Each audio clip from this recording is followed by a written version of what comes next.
The day Nathan lost his job, he thought his world had ended. For over a decade, he had worked as a structural engineer, pouring his heart into designing bridges that connected cities and people. But when the company went under, he found himself standing at the edge of an abyss, unsure of how to cross. With a wife and two young kids depending on him, Nathan spent sleepless nights scrolling through job boards and sending out applications. Weeks turned into months, and rejections piled up. The financial strain tightened its grip, and he began to doubt his worth. One evening, as Nathan sat in his garage surrounded by old blueprints, his son Alex wandered in holding a stack of popsicle sticks. "What are you doing, buddy?" Nathan asked, his voice heavy with exhaustion.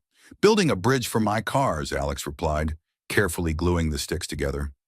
Nathan watched silently as his son worked, his tiny hands determined and unbothered by the occasional wobbly support or uneven surface. "Why are you building a bridge?" Nathan asked. Alex looked up with a grin. "Because my cars need to get to the other side." Something in Alex's simple explanation struck Nathan deeply. He'd spent months feeling stuck, paralyzed by fear and self-doubt, forgetting the very lesson he had taught countless others. Bridges aren't just structures. They're solutions. They're hope. The next morning, Nathan woke up with a renewed sense of purpose.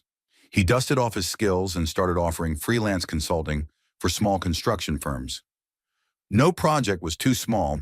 He rebuilt broken fences, designed safer walkways, and joined community groups to repair damaged pedestrian bridges in nearby parks. Slowly but surely, his expertise found its way back into the world. One day, a call came from a nonprofit organization planning to build a bridge in a remote village. It wasn't a high-paying project, but it was meaningful, a chance to connect people who had been cut off from resources and opportunities. Nathan threw himself into the work, rallying a team of volunteers and traveling to the village to oversee construction.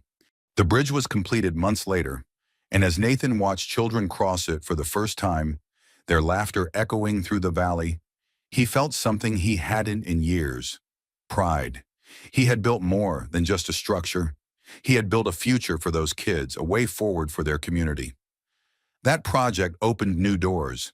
Nathan's reputation grew, and soon he was back to doing what he loved on a scale he never imagined. But this time, he carried a deeper understanding. Bridges aren't just for crossing rivers or valleys. Sometimes they're for rebuilding ourselves. Years later, when asked about his journey, Nathan would always smile and say, "The toughest bridge I ever built wasn't for cars or trains.